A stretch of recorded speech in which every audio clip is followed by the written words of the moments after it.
नमस्कार, बहुत स्वागत है आपका फोर का फायर में। आपके साथ हूं मैं दीपिका यादव। अली प्राइम टाइम के पहले न्यूज बुलेटिन में आप सभी का बहुत स्वागत है। अब से 1 घंटे तक आपको दिन भर की एक खबरें 7 सेकंड में दिखाएंगे। नमस्कार, मैं हूं प्रीति नेगी आपके साथ। फोर का फायर में हम दिन भर जो कुछ हुआ उसकी खबर आप तक डिटेल के साथ पहुंचाएंगे। जो ब्रेकिंग वीडियोस हैं वो भी आपको दिखाएंगे। नमस्कार, मैं हूं आपके साथ श्वेता श्रीवास्तव। बीजेपी ने अपनी टीम में क्या बड़ा बदलाव किया है, इन बदलावों के क्या मायने हैं, ये भी आपको बताएंगे। साथ ही बिहार की सियासी उलटफेर में 2024 के लिए बीजेपी को सतर्क कर दिया है, ये पूरी खबर भी हम आपको समझाएंगे। बिहार के कानून मंत्री को कानून आखिर क्यों तलाश रहा है, ये भी बताएंगे। नमस्कार, मैं हूं आपके साथ श्वेता भट्टाचार्य। आधा अगस्त बीत गया है, लेकिन बारिश और बाढ़ अभी भी कहर बरपा रही है। आधे हिंदुस्तान में लोग अभी भी त्राहिमाम कर रहे हैं। सरकार के तमाम इंतजामात नाकाफी साबित हो रहे हैं। कुदरत के कोहराम की तस्वीरें भी हम आपको दिखाएंगे, लेकिन इससे पहले दिन भर की 50 बड़ी अपडेट आपको दिखाते हैं। बिहार में जेडीयू बीजेपी गठबंधन टूटने पर बड़ा दावा। पीएफआई पर नरमी और स्कूलों में शुक्रवार को छुट्टी को लेकर खटास थी।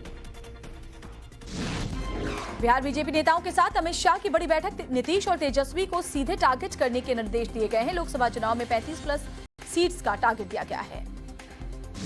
बिहार में मंत्रिमंडल विस्तार को लेकर महागठबंधन में विवाद। मंत्री पद न मिलने पर कांग्रेस के साथ ही आरजेडी और जेडीयू के भी कुछ विधायक नाराज हैं।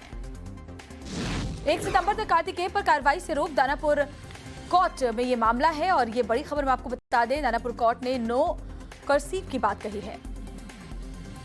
बिहार के कानून मंत्री कार्तिकेय सिंह का वारंट विवाद पर बयान आया सामने। कहा, चुनावी शपथ पत्र में वारंट का जिक्र किया है। बिहार के मंत्री कार्तिकेय सिंह मामले पर बीजेपी की प्रेस कॉन्फ्रेंस। रविशंकर प्रसाद बोले, कानून मंत्री पर अपहरण के गंभीर आरोप जिसमें उम्र कैद की सजा हो सकती है। नीतीश कुमार बेचारा हो गए हैं। रविशंकर प्रसाद ने कार्तिकेय सिंह के खिलाफ कार्रवाई की मांग की है। नीतीश कुमार में हिम्मत है तो एक्शन ले, सत्ता बचाने के लिए समझौता किया जा रहा, कहा। बिहार के पूर्व उप मुख्यमंत्री सुशील मोदी ने कार्तिकेय सिंह पर साधा निशाना। कहा, नीतीश कुमार के 1 दर्जन से ज्यादा विधायकों पर आपराधिक मामले दर्ज। नीतीश कुमार ने कार्तिकेय सिंह के फरार होने की जानकारी से इनकार किया। कहा, हमें कार्तिकेय के बारे में जानकारी नहीं। बिहार के कानून मंत्री कार्तिकेय सिंह विवाद पर बीजेपी प्रवक्ता निखिल आनंद का बयान। पूरे मामले को दुर्भाग्यपूर्ण बताया। बीजेपी ने नए संसदीय बोर्ड का किया गठन। बोर्ड में प्रधानमंत्री मोदी, अमित शाह, राजनाथ सिंह और जेपी नड्डा शामिल। बीजेपी के नए संसदीय बोर्ड में केंद्रीय मंत्री नितिन गडकरी को भी नहीं किया गया है शामिल। शिवराज सिंह चौहान को पार्लियामेंट्री बोर्ड से हटाया गया। मध्य प्रदेश में नेतृत्व परिवर्तन पर भी विचार कर रही है बीजेपी। सूत्रों के हवाले से खबर, शिवराज सिंह चौहान को संसदीय बोर्ड से हटाने के बाद फेरबदल संभव। रेवड़ी कल्चर पर सुप्रीम कोर्ट में सुनवाई टली। सोमवार को होगी मामले पर अगली सुनवाई। कोर्ट से सभी पार्टियों से सुझाव मांगा। रेवड़ी कल्चर पर सीजेआई का सुनवाई के दौरान बयान। कहा कि चुनाव के दौरान की जाने वाली घोषणाओं को नहीं रोका जा सकता। दिल्ली में आपका मेक इंडिया नंबर 1 कैंपेन। हर नागरिक को मिशन से जुड़ने को कहा है। बोले, युवा हमारी सबसे बड़ी ताकत। बीजेपी ने शुरू किया नया अभियान। पीएम मोदी के नेतृत्व में देश की बदली सोच कैंपेन की शुरुआत। कल गोरखपुर के दौरे पर रहेंगे सीएम योगी। घाघरा नदी पर बने 1.5 किलोमीटर लंबे कमरिया घाट सेतु का लोकार्पण करेंगे। 193 करोड़ रुपए की लागत से बना है पुल। सपा प्रमुख अखिलेश यादव 20 अगस्त को जाएंगे आजमगढ़। जेल में बंद समाजवादी विधायक रमाकांत यादव से करेंगे मुलाकात। हिमाचल प्रदेश कांग्रेस को बड़ा झटका। कांग्रेस नेता पवन काजल बीजेपी पर हुए शामिल। जयराम ठाकुर ने दिलाई शपथ। जम्मू कश्मीर में जवाहर टनल के पास बादल फटा। हादसे में मवेशी और स्थायी टेंट बहे। गुजरात के बनासकांठा में मूसलाधार बारिश के कई इलाके जलमग्न हुए हैं। यातायात प्रभावित हुआ है। महाराष्ट्र के भंडारा जिले में मूसलाधार बारिश हुई है। बाढ़ जैसे हालात पैदा हो गए हैं। प्रशासन ने सुरक्षित जगहों पर जाने की लोगों से अपील की है।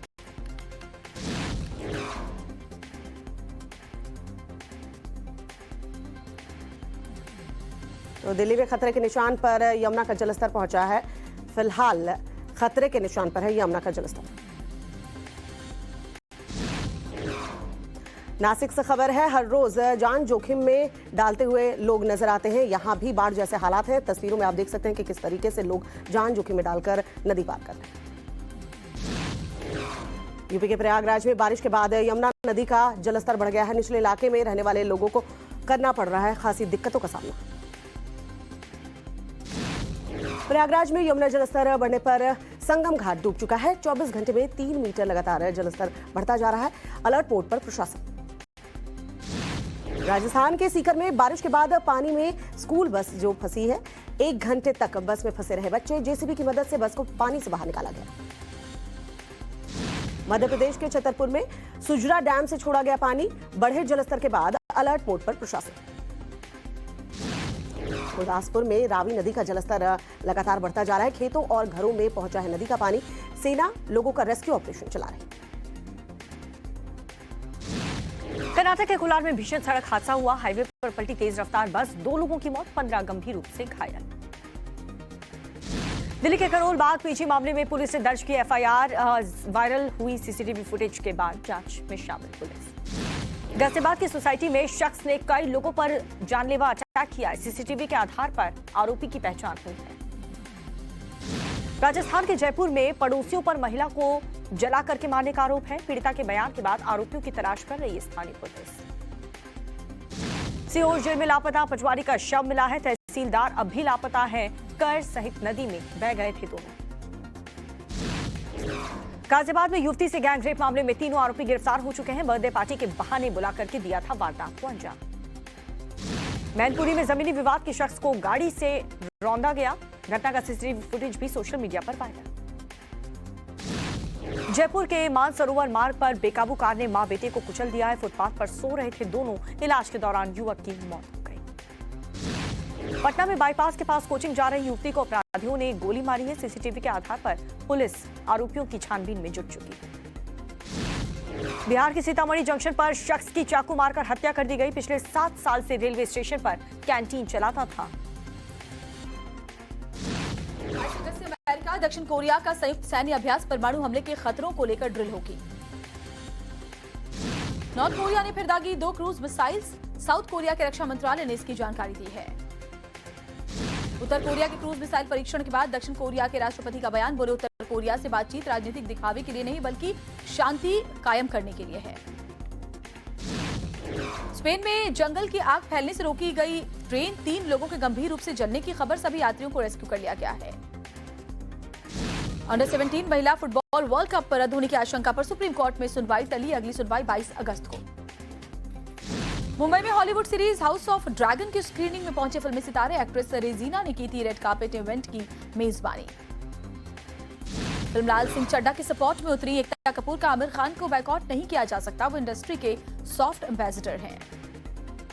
अक्षय कुमार ने सैफ अली खान को दी जन्मदिन की शुभकामनाएं। मैं खिलाड़ी तू अनाड़ी पर डांस का वीडियो इंस्टाग्राम पर शेयर किया। जापान में रिलीज होगी ऋतिक रोशन की सुपर 30। आनंद कुमार की बायोपिक को 23 सितंबर को रिलीज किया जाएगा जापान में।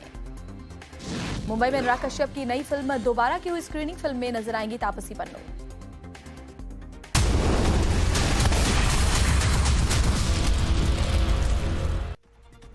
और अब खबर विस्तार से। राजस्थान में आसमानी आफत से हाहाकार मचा हुआ है। कोटा बैराज के गेट खोलने से निचले इलाकों में पानी भर गया। रिपोर्ट देखिए आप। राजस्थान की जो रेतीली धरा एक एक बूंद के लिए तरस रही थी, उसी रेगिस्तान में आज पानी की धारा फूट पड़ी। राजस्थान के लोग इंद्र देवता से प्रार्थना कर रहे हैं कि भगवान अब रहम करो। कोटा में पानी के इस रौद्र रूप को देखिए। यहां बैराज का गेट खोलते ही पानी को क्रोध आ गया। भारी बारिश से डैम का जलस्तर बढ़ गया, जिसके चलते आधी रात में बैराज के 10 गेट खोल दिए गए। बैराज से करीब 3 लाख क्यूसेक पानी छोड़ा जाएगा। वहीं पानी छोड़ने से निचले इलाकों में बाढ़ का खतरा बढ़ गया है। प्रशासन पूरी तरह अलर्ट पर है। लोगों को सुरक्षित जगहों पर भेजा जा रहा है। रात भर लोगों को नींद नहीं, बच्चे भी डरे और सहमे हैं। राजस्थान के 3 डैम गांधी सागर, जवाहर सागर डैम और राणा प्रताप सागर डैम से पानी छोड़े जा रहे हैं। राजस्थान में लगातार हो रही बारिश से लाखों लोग बाढ़ से प्रभावित हुए हैं। अब आपको दिखाते हैं पानी से तबाही की तस्वीर छत्तीसगढ़ के दुर्ग से। देखिए कैसे पानी से लोग त्राहिमाम त्राहिमाम कर रहे हैं।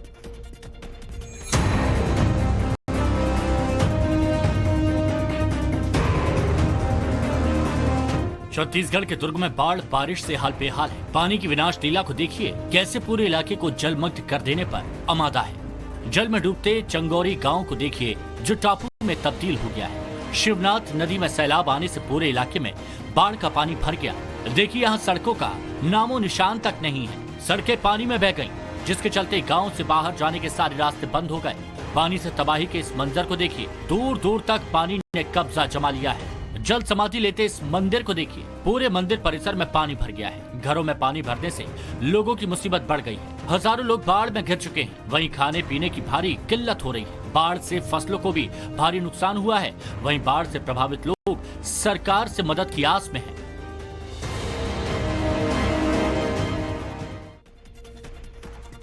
और अब बात मध्य प्रदेश की करेंगे। मध्य प्रदेश के सिवनी में बरसाती आफत ने एक इतिहास को जल समाधि दे दी। जी हां, अंग्रेजों के जमाने की कौन सी निशानी पानी के निशान पर रही है, देखिए रिपोर्ट।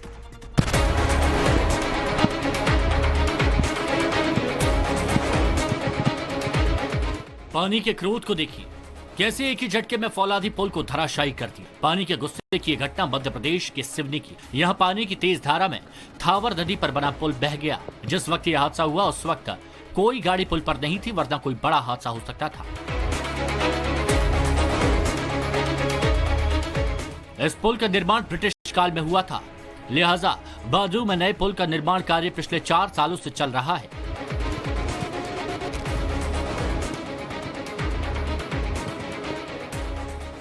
इस पुल के बहने से सिवनी मंडला को जोड़ने वाला मुख्य मार्ग बंद हो गया। सिवनी से मंडला, डिंडोरी, अमरकंटक और शहडोल तक आवाजाही पूरी तरह से ठप है। नदी के दोनों तरफ हजारों लोग फंसे हैं। हालांकि धीरे धीरे नदी का पानी कम हो रहा है। और चलिए बात करेंगे बाबा के बुलडोजर की। बाबा के बुलडोजर का जलवा अब अमेरिका में भी नजर आ रहा है। अमेरिका में निकाली गई तिरंगा रैली में बाबा के बुलडोजर की झलक नजर आई। जेसीबी पर मोदी और योगी के पोस्टर लगाकर लोगों ने जमकर नारेबाजी भी की। आजादी के 75 साल पूरे होने का जश्न सिर्फ भारत में नहीं बल्कि विदेशों में भी देखने को मिला। 7 समंदर पार बैठे भारतीय मूल के लोगों ने विदेशी सरजमी पर देशभक्ति का रंग बिखेर दिया। अमेरिका के न्यू जर्सी में रहने वाले भारतीयों ने स्वतंत्रता दिवस के मौके पर सड़कों पर तिरंगा रैली निकाली। इस दौरान एक तस्वीर ऐसी भी सामने आई जो आकर्षण का केंद्र बन गई। रैली के दौरान बुलडोजर पर सीएम योगी की तस्वीर लगाकर लोगों ने रैली में हिस्सा लिया। जेसीबी पर यूपी के सीएम योगी का पोस्टर लगा था और नीचे कमल के निशान के साथ बाबा का बुलडोजर लिखा था। जेसीबी पर 1-2 नहीं बल्कि चारों तरफ कई पोस्टर लगे थे। अमेरिका की सड़कों पर बाबा का बुलडोजर चला तो भारतीय लोगों ने जोशो खरोश के साथ सीएम योगी और बुलडोजर बाबा जिंदाबाद के नारे भी लगाए। न्यू जर्सी के एडिशन टाउनशिप में सड़कों पर भारतीय मूल के लोगों का देशभक्ति का जश्न देखते ही बन रहा था। और अब खबर पुर्तगाल से। पुर्तगाल के जंगलों में लगी आग ने भारी तबाही मचाई हुई है। भीषण गर्मी और तेज हवा की वजह से आग बुझाने में भारी परेशानी आ रही है। आसमान अंगारों से लाल है। आग की गगनचुंबी लपटों से लोगों में खौफ है। दूर दूर तक धुएं का गुबार है। ऐसा लग रहा है मानो सब कुछ जलकर भस्म हो जाएगा। आग से बर्बादी और तबाही की ये तस्वीरें पुर्तगाल से आई हैं, जहां आग ने जबरदस्त तबाही मचाई है। पुर्तगाल के सेरा दा एस्ट्रेला फॉरेस्ट एरिया में लगी आग और भड़क गई है। जंगलों में भड़की ये आग अब बेकाबू होती जा रही है। खबरों के मुताबिक आग करीब 10 किलोमीटर तक फैल चुकी है। फायर फाइटर के जवान दिन रात आग के खिलाफ जंग लड़ रहे हैं। जमीन और आकाश से आग पर अटैक किया जा रहा है। देखिए कैसे हेलीकॉप्टर के जरिए पानी की बौछार की जा रही है। इस भीषण अग्निकांड में जंगल से सटे इलाकों में कई घर जलकर खाक हो गए हैं। हालांकि किसी के हताहत होने की खबर नहीं है, लेकिन धुएं की वजह से लोगों को सांस लेने में परेशानी हो रही है। लोगों को घरों में रहने को कहा गया है। पुर्तगाल में भीषण गर्मी पड़ रही है, जिसकी वजह से आग बुझाने में दिक्कत हो रही है। बात लंदन के ब्रिज स्टेशन के पास लगी भीषण आग की, जिसके बाद स्टेशन पर मौजूद लोग दहशत में आ गए हैं। फायर ब्रिगेड की 70 गाड़ियां जो है वो मौके पर पहुंची, आग पर काबू करने की कोशिश में जुटी हुई है। तस्वीरें इस वक्त हम आपको टीवी स्क्रीन पर दिखा रहे हैं। लंदन के ब्रिज स्टेशन की ये तस्वीर देख रहे हैं। देखिए किस तरीके से फायर फाइटर वहां पर मौजूद है और बताया जा रहा है कि लगातार कोशिश यही की जा रही है कि जल्द से जल्द आग पर काबू पाया जा सके। लंदन का ये ऐतिहासिक ब्रिज स्टेशन, और देखिए कैसे धुएं का गुबार आपको यहाँ पर नजर आ रहा है। यहाँ फायर फाइटर्स की टीम मौजूद है ताकि जल्द से जल्द आग पर काबू पाया जा सके। फिलहाल वहां से आवागमन ठप है। ये लंदन का ब्रिज स्टेशन है।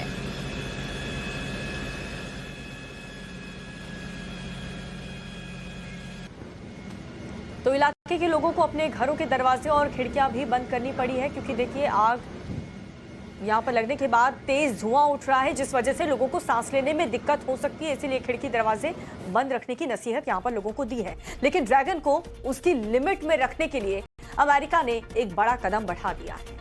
ऐसा महा हथियार अमेरिका ने तैयार कर लिया है जिससे चीन की सिट्टी पिट्टी गुम हो गई। ये रिपोर्ट देखिए। अब ड्रैगन सुपर पावर को नहीं दिखाएगा धौंस। सुपर पावर ने बनाया महाबली हथियार, बटन दबाते ही बीजिंग का होगा प्रलय। चीन और ताइवान में तनातनी के बीच अमेरिका ने मिसाइल परीक्षण कर दुनिया को चौंका दिया है। लेकिन सबसे बड़ा झटका लगा है चीन को, जो साउथ चाइना सी और ताइवान में अक्सर अपनी धौंस दिखाता है। दरअसल अमेरिका ने मिनटमैन 3 मिसाइल का टेस्ट किया है, जो एक इंटरकॉन्टिनेंटल बैलिस्टिक मिसाइल है। न्यूक्लियर हथियार से लैस ये मिसाइल ने 6,750 किलोमीटर दूर तक टारगेट को हिट किया। मिसाइल का परीक्षण कैलिफोर्निया के बेंडेनबर्ग स्पेस फोर्स बेस में किया गया।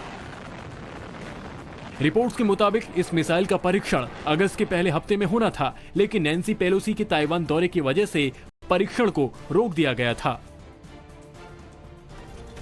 रुक करते हैं अगली खबर की ओर। युवराज सिंह ने क्रिकेट में फिर से वापसी वो कर सकते हैं, ऐसी खबरें मिल रही हैं। युवी ने मैदान में प्रैक्टिस करने का एक वीडियो ट्विटर पर शेयर किया है।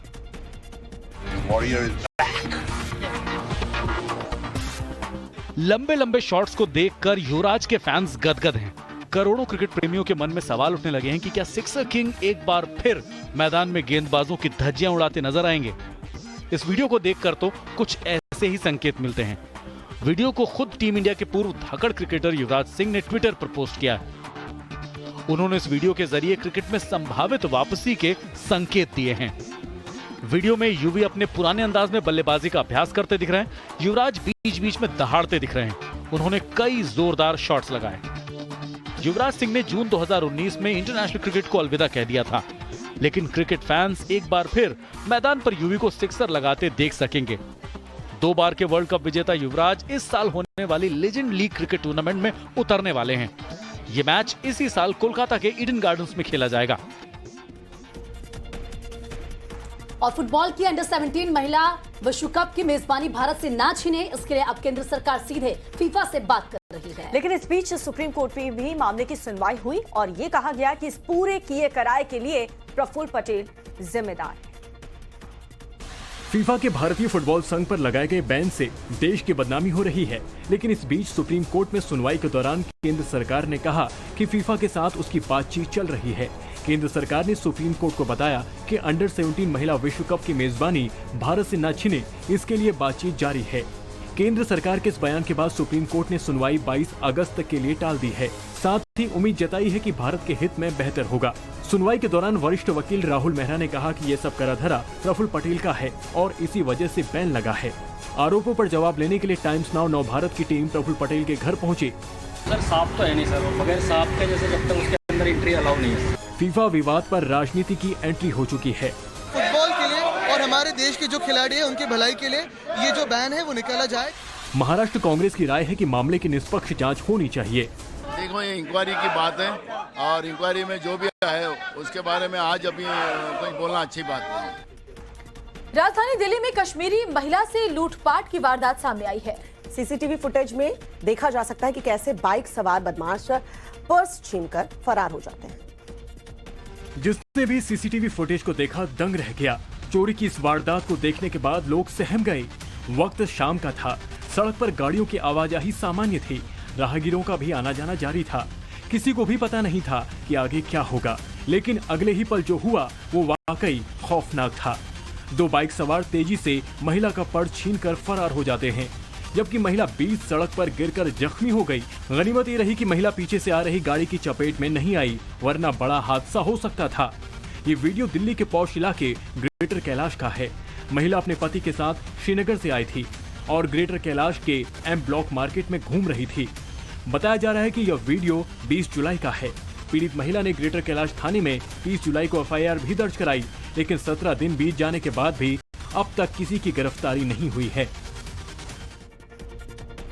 और ईडी की चार्जशीट में जैकलिन फर्नांडिस की मुश्किलें अब बढ़ती हुई नजर आ रही हैं। तो देखिए 200 करोड़ की वसूली के मामले में क्या होगा जैकलिन का, इस रिपोर्ट में देखिए आप। बॉलीवुड एक्ट्रेस जैकलिन फर्नांडिस की मुश्किलें बढ़ती जा रही हैं। ईडी ने 200 करोड़ की वसूली मामले में जैकलिन को आरोपी बनाया है और आज ईडी ने दिल्ली की कोर्ट में सप्लीमेंट्री चार्जशीट दाखिल की है। ये सप्लीमेंट्री चार्जशीट तिहाड़ जेल में बंद ठग सुकेश चंद्रशेखर के 200 करोड़ रुपए के वसूली मामले में दाखिल की गई है। सुकेश ने एक्ट्रेस को एस्पुएला नाम का एक 50 लाख का घोड़ा, 9 लाख रुपए की बिल्लियां गिफ्ट की थी। इसके अलावा गुच्ची के 3 डिजाइनर बैग, गुच्ची के 2 जिम वियर, लुई विटॉन के 1 जोड़ी शूज, हीरे की 2 जोड़ी बालियां, मालिक का 1 ब्रेसलेट, 2 हेमीज ब्रेसलेट और 1 मिनी कूपर कार दी थी।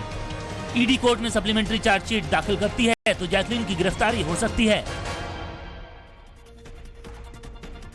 और चलिए अब आपको लिए चलते हैं, आम आदमी पार्टी की प्रेस कॉन्फ्रेंस हो रही है, दिखाते हैं आपको कुछ वीडियोस दिखाना चाहूंगा इनके कुछ नेताओं के कि ये रोहिंग्याओं के बारे में क्या बातें करते थे और क्या षड्यंत्र पीछे से कर रहे हैं। दिखा, 2 भी 3 में से कोई भी 3 एक करके दिखाओ। क्या आम आदमी पार्टी ने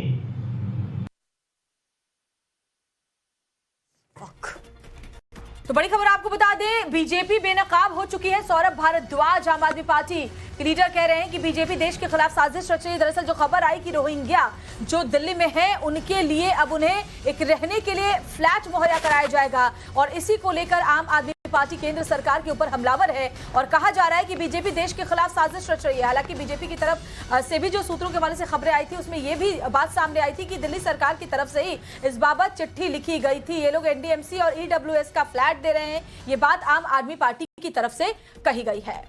बढ़ते अगली खबर की ओर, बीजेपी के संसदीय बोर्ड के ऐलान के बाद बेहद ही चौंकाने वाली तस्वीर जो है वो सामने आई है। नए बोर्ड में 2 दिग्गजों के नाम गायब हैं। आपको दिखाते हैं इस रिपोर्ट के जरिए पूरी खबर।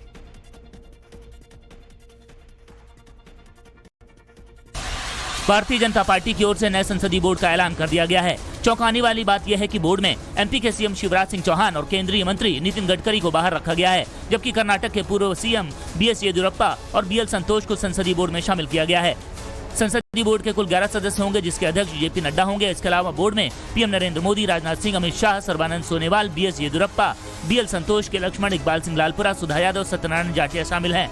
आपको बता दें कि संसदीय बोर्ड बीजेपी की सबसे ताकतवर संस्था है। पार्टी के तमाम बड़े फैसले इसी बोर्ड के जरिए लिए जाते हैं। वहीं बीजेपी की केंद्रीय चुनाव समिति का भी ऐलान कर दिया गया है।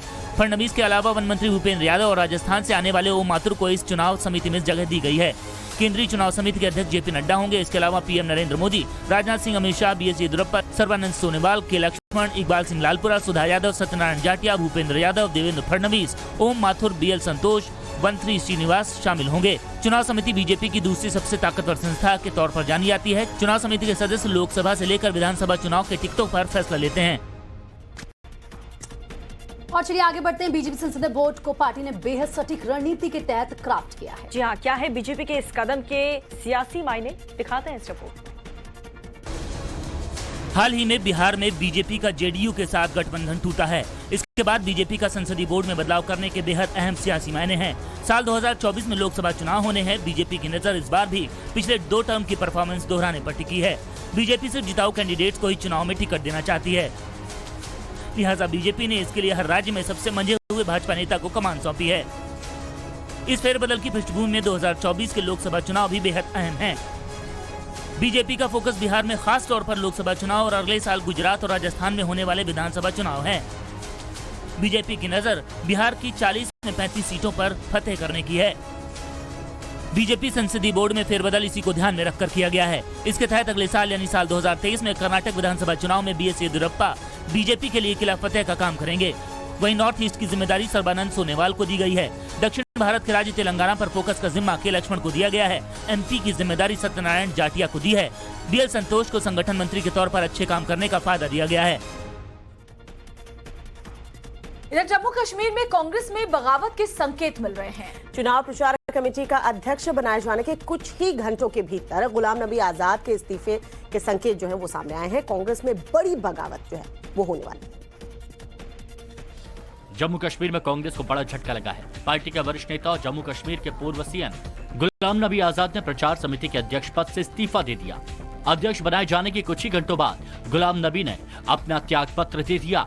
गुलाम नबी आजाद के पद छोड़ने के बाद कांग्रेस ने विकर रसूल वानी को ये जिम्मेदारी सौंपी। अब विकर रसूलवानी प्रचार समिति के अध्यक्ष होंगे।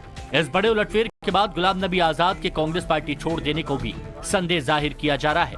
लंबे समय से गुलाम नबी आजाद और कांग्रेस आलाकमान के बीच ऑल इज वेल नहीं है। कांग्रेस नेता अश्वनी डांडा का ये दावा है। सालों से पूरी तरह से कांग्रेस के लिए जद्दोजहद कर रहा है, कांग्रेस के पार्टी के साथ खड़ा है, लेकिन आज इस लिस्ट आने के बाद ऐसा लगता है कि उनके साथ कहीं ना कहीं नाइंसाफी हुई है। और आजाद साहब ने भी मुझे लगता है कि अपने सभी कैंपेन चेयरमैन से और बाकी सारी चीज़ों से इस्तीफा इसलिए दिया है कि वह भी इस बनाई हुई कमेटी से खुश नहीं है। और खबर बिहार से। बिहार में जेडीयू से गठबंधन टूटने के बाद बीजेपी नीतीश कुमार पर हमलावर हो गई। बीजेपी का दावा है कि गठबंधन पीएफआई पर नीतीश की नरमी की वजह से टूटा है। बीजेपी का तो यहां तक कहना है कि बिहार में तेजी से स्लीपर सेल फैल रहा है, लेकिन उस पर एक्शन नहीं लिया जा रहा। बीजेपी का आरोप है कि नीतीश तेजस्वी का गठबंधन स्वार्थ का गठबंधन है। बिहार बीजेपी कोर कमेटी के सूत्रों के हवाले से मिली खबर के मुताबिक बीजेपी और नीतीश के गठबंधन टूटने की वजह खुद नीतीश कुमार हैं। बीजेपी का दावा है कि नीतीश ने पीएफआई पर नरम रुख अपनाया, पीएफआई पर कार्रवाई नहीं की, स्लीपर सेल पर कोई एक्शन नहीं लिया। बीजेपी ने पीएफआई पर नरमी को लेकर विरोध किया। दूसरा दावा है कि नीतीश कुमार ने सरकारी स्कूलों में मजहबी एजेंडा चलाया। 500 से अधिक सरकारी स्कूलों में धर्म के आधार पर छुट्टी तय की। स्कूल में मजहबी आधार पर छुट्टी का बीजेपी ने विरोध किया। स्कूलों में शुक्रवार को छुट्टी पर बीजेपी ने सवाल उठाया। युवराज मुझे गाली दे, मेरी संस्कृति को न दे। ये सनातन की संस्कृति है, ये टिकी और टीका, ये चोटी। नीतीश कुमार ने बीजेपी का दामन छोड़कर आरजेडी और कांग्रेस का हाथ पकड़ लिया। अब बीजेपी नीतीश कुमार को घेरने के प्लान पर काम कर रही है। खबर यूपी से है। यूपी के मैनपुरी से दिल दहला देने वाला वीडियो सामने आया है। बोलेरो गाड़ी से कुचलकर मारने का वीडियो जो है वो अब वायरल हो रहा है।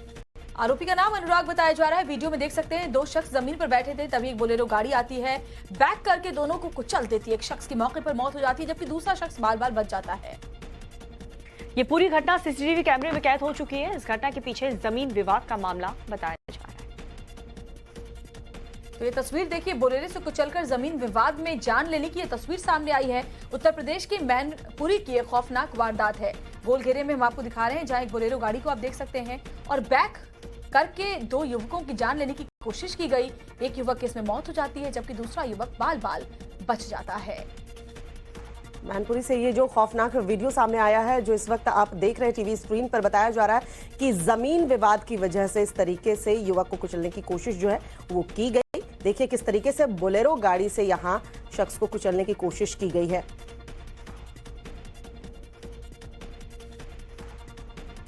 और यूपी से गिरफ्तार 2 आतंकी नदीम और सैफुल्ला टेरर की क्लास चला रहे थे। जानकारी सामने है जिसमें युवाओं का ब्रेन वॉश किया जा रहा था। देखिए 70 पेज की इनकी टेरर बुक से आतंकी क्लास कैसे चल रही थी और कैसे स्लीपर सेल खड़े किए जा रहे थे, इस रिपोर्ट में। यूपी एटीएस की गिरफ्त में जैश ए मोहम्मद के 2 आतंकी नदीम और सैफुल्ला हर दिन चौंकाने वाला खुलासा कर रहे हैं। सहारनपुर से गिरफ्तार आतंकी नदीम के पास से पुलिस को 70 पेजों का आतंक का कोर्स मिला। 70 पेजों की एक्सक्लूसिव तस्वीर टाइम्स नाउ नवभारत के पास है। पुलिस के मुताबिक 70 पेजों के आतंकी कोर्स को आतंकी संगठन जैश ए मोहम्मद ने नदीम को दिया। इस दस्तावेज में आईएसआईएस के लोन वुल्फ अटैक के बारे में बताया गया।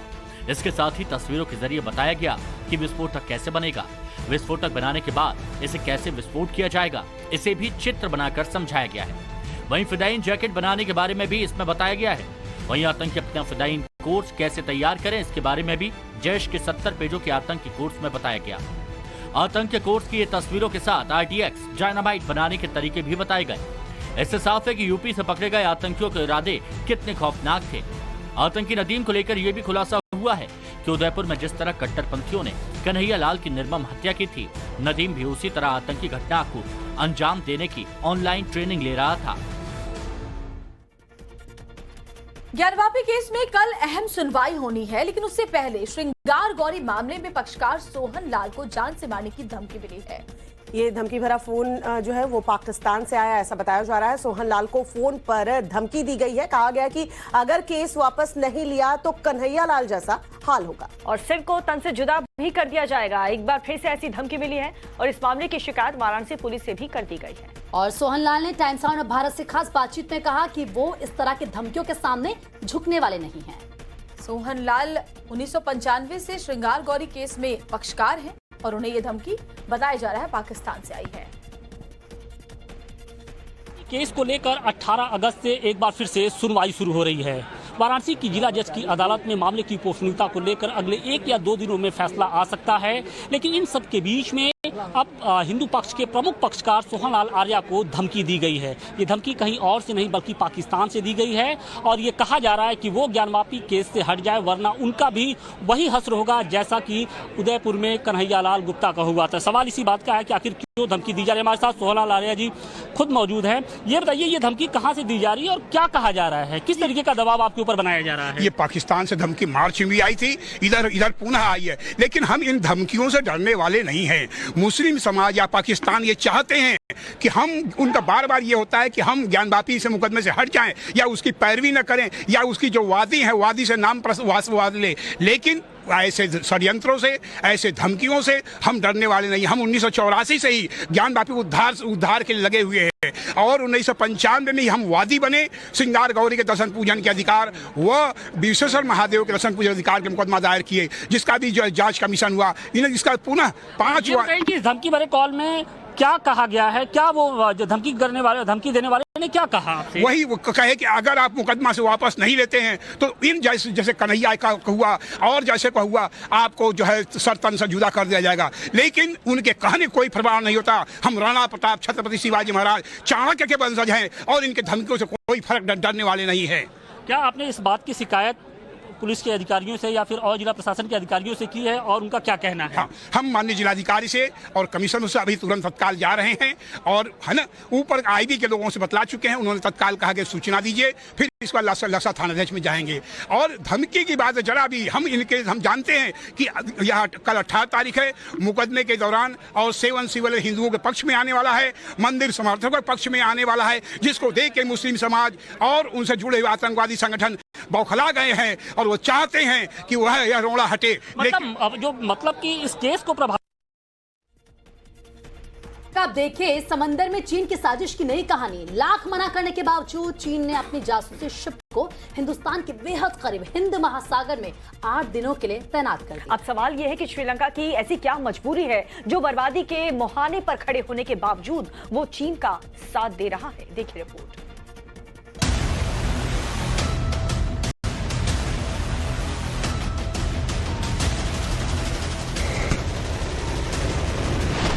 समंदर में चीन की सबसे नई शैतानी। हिंद महासागर में जिनपिंग का जासूस। हिंदुस्तान बॉर्डर पर नया अलर्ट।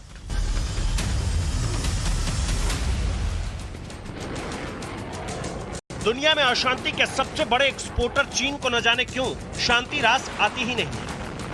ऐसे में वो वक्त वक्त पर शातिर चाल चलने से बाज नहीं आता।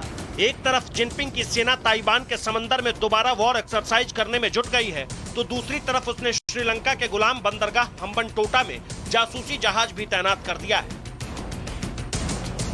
वॉर ड्रिल के पहले फेज में चीन ने ताइवान को डराने के लिए जमीन से हवा में बेमिसाल मिसाइलें दागी।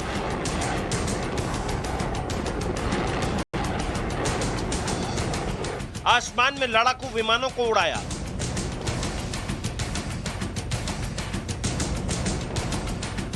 समंदर में युद्धपोतों को दौड़ाया। अब एक बार फिर से चीन के शैतानी दिमाग में ताइवान के खिलाफ क्या चल रहा है, ये आगे बताएंगे। अभी श्रीलंका के हम्बनटोटा का नजारा देखिए। ये वही बंदरगाह है जो चीन के कब्जे में या यूं कहिए कि गुलामी में है।